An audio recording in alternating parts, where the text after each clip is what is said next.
Hello everybody, this is Fernando for the all-new Urban Legends video. Well, I was teasing this the other day when it came to a subject matter that I definitely wanted to talk about.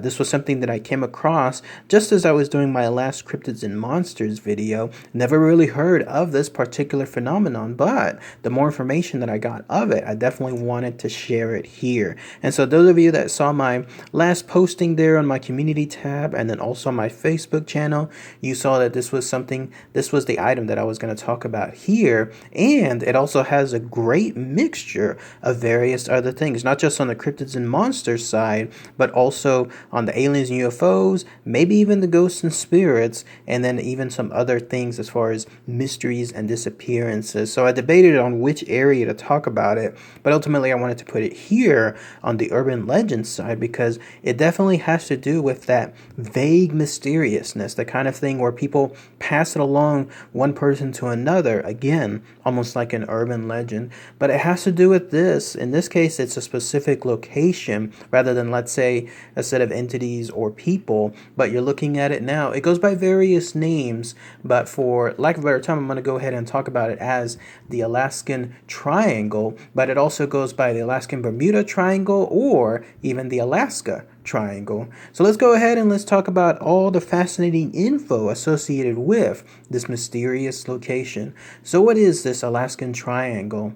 Well, again, it's a area of wilderness way up there in Alaska that to this day has so many mystifying properties to it. I'm going to go into much more detail here in a minute, but the whole point is no one seems to know exactly why there's so much unusual circumstances surrounding this location. First, let's talk about the actual physical characteristics, like the actual location itself. You're looking again at a picture of it here.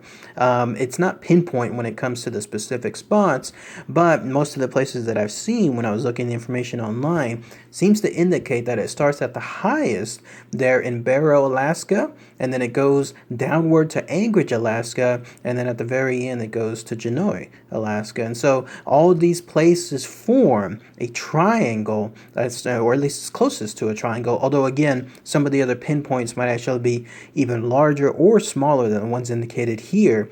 But this is a vast set of wilderness that to this day remains protected as wilderness. In other words, there's various national acts that'll prevent other kind of constructions or things tearing down these wilderness, and it consists of millions of upon millions of acres of just pure 100% Alaskan wilderness. I think it was something like 65 million acres on the low end. This is not including other areas, again, that could be linked to it too. So imagine that 65 million acres of just pure 100% trees and then lakes. Apparently there's more than 3 million lakes there. Now when you imagine of a lake, and you and I, it's something more on the larger side, but no, this can also include smaller, much smaller lakes. So there's more than 3 million of those lakes there. On top of that, there's over 100 active volcanoes that are within that area too. And then on top of that, there's of course all the vast wildlife that encapsulates that location, roaming about basically untouched by humans for who knows how many generations. And then on top of that, you have finally all these other type of mysterious items that are there that again I'll talk about more just in a bit. So yes, this is essentially what makes up this Alaskan Triangle. You take pretty much everything you can think of, everything that I just mentioned, mix it all in one, and that constitutes this place. Now as to why there's so much mystery surrounding this, it has to do with this. The main thing are so many disappearances that apparently occur within this triangle. I was shocked by the statistics when I was reading this information. In fact, on your average yearly basis, around 500 to 2,000 people go missing in Alaska right around this area too. We're talking to the point where they're just completely gone, never to be seen again. We're talking like no proof of where they went, no proof of where they could be, nothing. No bodies, no carcasses, absolutely nothing. It's as if they were pretty much swallowed by some point there in the earth, and then that was it. They were gone. They've never existed afterward. So imagine that 500 to 2,000 people on a yearly basis go along those lines. In fact, since 1988 or so, it's been over 100,000 people or so that have gone missing there too. It's just crazy, these kind of statistics. And in fact, I was reading one statistic that stated every 4 people per 1,000 end up going missing there in Alaska. Really crazy stuff when you hear about those kind of statistics, because it is much larger than any other part of the United States. But yes, people still go there to this day, no matter how much the mysteriousness is associated with the areas there and the dangerousness as well. People still go there because it has an active tourism, and then of course it has some commercial properties there too. But here you have so many of these disappearances that mainly cause the main thing associated with the Alaskan Triangle. Now, other things that could be incorporated as to what makes this thing so active when it comes to causing people to disappear is this. There's the idea of vortices. This fascinated me when I was reading this information, because I've actually been to a location that had a vortex, and I'll explain that more here in a minute. But yes, these vortices apparently come about there in Alaska in various ways. There's the positive vortices. I was reading this information too. This could lead actually still to disappearances, because these positive vortices actually create more along the lines of a euphoria. It's almost like you're in a happy place. You don't want to leave this kind of paradise. And so people apparently that go to certain locations there within the Alaskan Triangle experience this sense of happiness, and they don't want to leave. And so who knows if that's done on purpose or if that's done something else just randomly. But either way, though, it causes people to just stay within that Alaskan Triangle, and then that's it. They're pretty much gone forever. On the bad side, though, these vortices have been known to actually cause bad, let's say, temperaments when it comes to people. Like, they start getting angry, they start thinking irrationally. If they're in groups, they might have that sensation of cabin fever, where people start blaming others because of things that are happening that are out of their control, but they take things personal, and then they take things to a much more dangerous level. Those are the more bad vortices, and what causes them too. When I was reading this information, I was thinking to myself, imagine if you have a small group of people that just happen to go camping, or they happen to go hiking somewhere there, and they happen to hit a spot involving these bad vortices. Imagine having that kind of sensation, that mentality come across the people there. They'll start attacking each other, and when that happens, then that could cause more of the disappearances. I was also reading about the idea that there's ley lines associated in that area too, which could cause these vortexes and other type of vortices as well. And yes, I have come across an actual vortex, if you will, there in Tyler, Texas. You're looking at a picture of it here. Apparently this was, and still is, a location. It was at the time a warehouse, and apparently on that corner that you're looking at, the bench, that's where people have claimed that an actual vortex is. When people sit in that area, that's when they feel like strange sensations come over them. Some light, some more powerful than others. Sometimes it's just instantaneous, but the whole idea is that spot has that vortex. And so I sat in it, and I didn't really feel anything, but then again, that stuff never really happens to me. But I kind of got the idea that if this area there, this Alaskan Triangle, has these very same mysterious vortices and other type of vortexes there, here you have the opportunity, unfortunate opportunity, of having this sense of just whatever it is controlling you, controlling your mind, and that leads to the disappearances there. What other factors can cause this strange set of disappearances there in the Alaskan Triangle? Well, there's also the idea of cryptids. That's right. You have your average cryptids that I've mentioned sometimes in the past. There's too many to list, but the ones that I'll highlight that truly stand out, there's of course Bigfoot. He's the big one there, the all-star when it comes to this being his homeland of sorts, and then people coming across, unfortunately, some of these Bigfoot or big feet, and then when that happens, then that's when they meet their demise. There's also the Yetis as well, living in the colder areas too, almost like a cousin of sorts of Bigfoots, but there's that area. One I wanted to focus on, though, in particular, has to do with this. I've actually talked about this creature before in the past. In fact, I'll include the link for it below.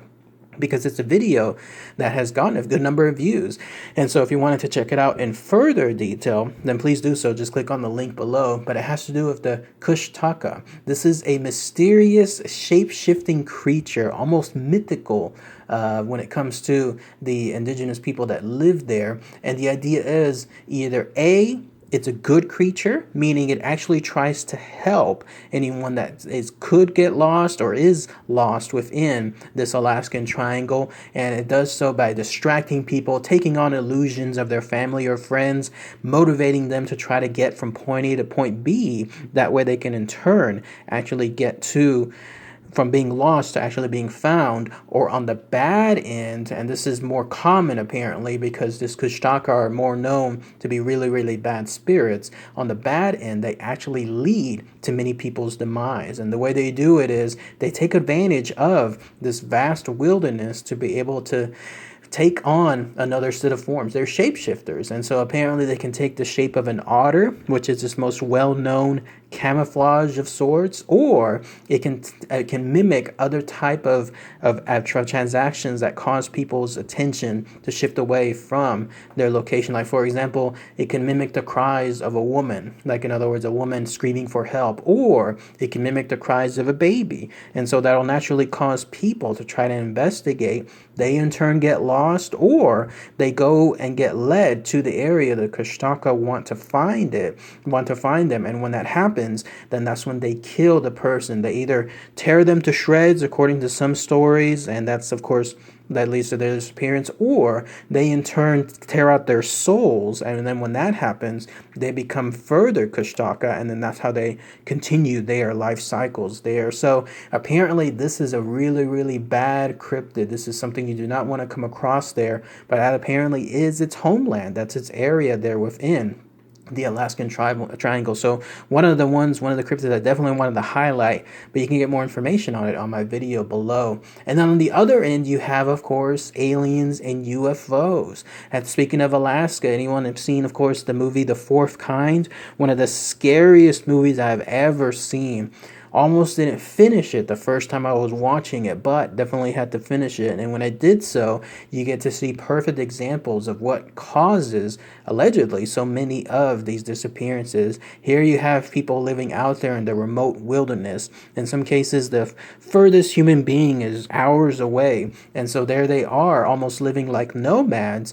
Perfect environment for anything involving, let's say, your aliens or UFOs to be able to catch people, to make them disappear, take them up, abduct them, in other words, and then they'll be gone. And so there's the other idea that so many people go missing within that location because of whatever is happening in the world of aliens and UFOs. And I'm sure there's more examples of it out there. Too many to list, but I just wanted to highlight that particular subject. And then on the real world side, because all the other ones that I was just mentioning tend to be more along the lines of the fantastical side, but here there's the idea that people just go missing within the Alaskan Triangle just due to the very first thing I was talking about, the vast wilderness. Remember, it's over 65 million acres of just pure nothingness, just pure trees condensed into one another. You have all this foliage, you have those lakes, you have all those terrains, uneven terrains. You have not only that, but you have weather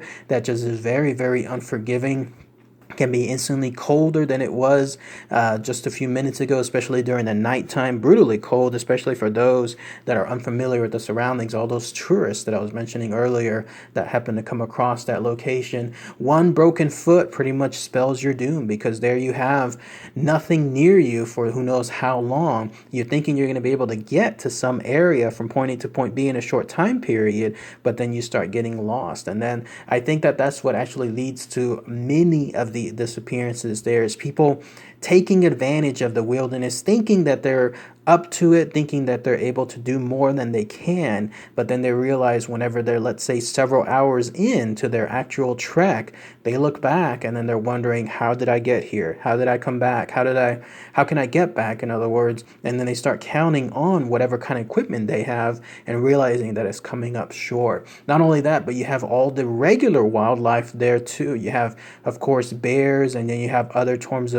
other forms of wildlife there, maybe even wolves, other predators that are out there actively hunting pretty much any day as is for any kind of prey. And if you just happen to be in the wrong place at the wrong time, then that's where you'll have a very bad ending for you there. So all this vast wilderness can also constitute many of the disappearances, and nobody would be able to ever find out what occurred because of so many millions of acres of trying to find. A perfect example actually has to do not only with the disappearances but the mysteriousness surrounding it, with a set of politicians that were traveling from point A to point B there in Alaska. It had to do with a gentleman by the name of Hale Boggs. He was a majority leader there in the Democratic Party. Apparently, he went on board a twin engine known as a Cessna 310. It was him along with another politician, a guy by the name of Nick Begich. I'm saying that correctly, Begich. And he was there along with his aide and then finally the pilot. So 4 people in total were on that aircraft.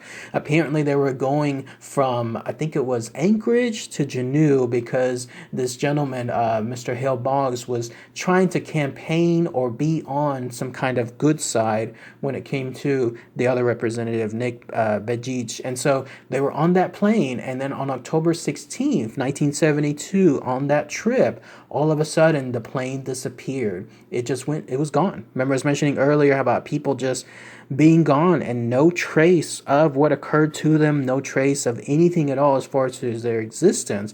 They were just completely gone. Such was the case here. Somewhere along the way, this plane just disappeared and it was never ever found again. Now, there was apparently an emergency locator transmitter that the plane was supposed to have on its location. It would transmit some kind of signal to indicate where it was, whether it was the plane was okay or whether the plane had crashed, anything like that. The transmitter was still supposed to be able to showcase where it was, but apparently this plane never had one. Either the pilot didn't take it with him or the airplane did not have one on board, because apparently at that time, just a couple months earlier, there was a mandate to force these planes to have it. And whether it had it or didn't, it seems like it didn't, because that transmitter never ever was able to broadcast anything. But somewhere along the way, like, people tried to search after it disappeared for that transmitter, for the signal, for the plane itself, for anything, for any type of bodies associated with those 4 people, and nothing was ever found. This was a huge search too. Like, it was involving multiple planes, like 50 plus planes. I think I read like 400 personnel. They tried to cover this over several time periods, and they did so for 39 days, and then after that it was just suspended. The search was, because again, the vast wilderness that I keep mentioning, it's very unforgiving when you try to find one specific point within that location. And here you have no idea where the plane disappeared within this vast triangle, and they tried their best to do so, to try to see if there was something done, but nothing could be found. And so these are probably the most prominent people that have gone missing within the Alaskan Triangle to this day. But still, that doesn't negate the fact that you have 500 up to 2,000 people that go missing within this triangle every single year. Even now, even today, at this very moment when you're listening to this video, somebody could be going missing right there within the triangle. Scary, scary stuff. Interestingly enough, even though those 2 politicians ended up going missing, they were both reelected afterward, posthumously. In other words, they were declared dead sometime afterward, but they still won their respective elections. But it just goes to show again, like when it comes to this Alaskan Triangle, it doesn't it doesn't care who you are. You can go missing within it, and it could be because of all those factors that I was mentioning earlier. So what do you guys think as far as the Alaskan Triangle? Gigantic, huge area, apparently US's own Bermuda Triangle, to this day having so many mysterious circumstances surrounding it. What's causing all the disappearances? What's causing its infamousy? Is it more on the lines tied to those vortices I was mentioning earlier? Are there aliens or UFOs involved? Is it a set of cryptids, shape-shifting monsters that are out there? What about anything else involving ghosts and spirits? I haven't really talked about that too, but apparently there's spirits that roam the land within that location too. Native American that have talked about Inuits that have talked about these spirits as well. I might highlight those in some of the other videos, but I was going to probably share that for later on. But there's that factor. Or could it be just on the lines of the good old wilderness, the wilderness that's out there that is, again, very unapologetic when it comes to who's out there and who it can claim in terms of its vast wilderness. All I recommend is if you're traveling out there in Alaska, plan on doing anything soon in the future, whether it's for tourism, maybe even for commercial/business purposes, to just be careful. You'll never really catch me going to Alaska anytime soon, but if you have that opportunity, just be very, very careful. Try to make sure that you have constant communication between yourself and others out there. Make sure you have the best equipment with you too. Still though, you can't account for other things. Those vortices again might just confuse the hell out of the equipment that you have, but try to cover as much as you can when you're going out there. Never assume that you're the expert at it too when it comes to hiking and doing those things. I was looking at some of the pictures too about some of these hikers that were out there in the middle of this wilderness, and I'm thinking, what are they thinking? What, are they crazy? Because all it takes is just one missed opportunity, one wrong angle, and then you're done. You're pretty much gone there. So if you wanted again to go, just be very, very careful. But that's at least all the info that I could find associated with this Alaskan Triangle. But if anyone has any more info, anything else might have missed, then please post those comments below. Anybody live up there in Alaska, maybe close by to the Alaskan Triangle, maybe know more information that I might have missed as far as mysteriousness, other type of unusual activities associated there, then please post those comments below too. All right, everyone. Thanks again as always. Take care.